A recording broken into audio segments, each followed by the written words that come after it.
Far back as to the 1950s of Hawaii priests sexually assaulting children. Now lawmakers have extended the deadline for victims who are ready and willing to speak up. Bridget Namato with more on this story. Bridge. Dash, in some situations, the statute of limitations expired, but victims of abuse now have until April 2020 to come forward and file a civil claim. This has helped multiple people I've spoken with.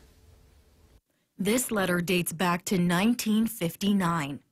In it, a Maryknoll priest writes to another priest that Hawaii was considered a dumping ground for troubled clerics from the mainland and parts of the Philippines and Guam.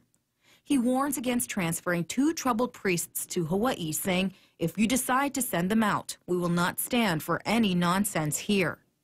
Attorney Mark Gallagher says so far 58 local clergymen have been accused of sex abuse.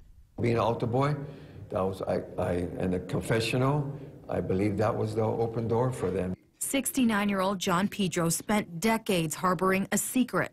In the 50s, he says he was molested by two priests at St. Anthony's Church in Kailua. He wanted to touch you and stuff like that. And I says that I was always questioning, how is he supposed to help me? I caved into, I says, wow, okay, you know. He's the smarter one. Pedro credits his wife of over 40 years for coming forward with his story.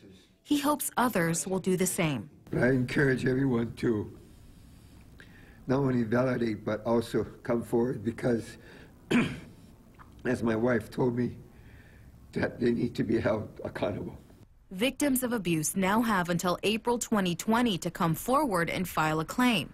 Gallagher says dozens of survivors have come forward in recent years. That is the type of change that we're hoping that this law will enable other survivors to continue making in our community, and that other organizations will step forward and do the right thing and protect children.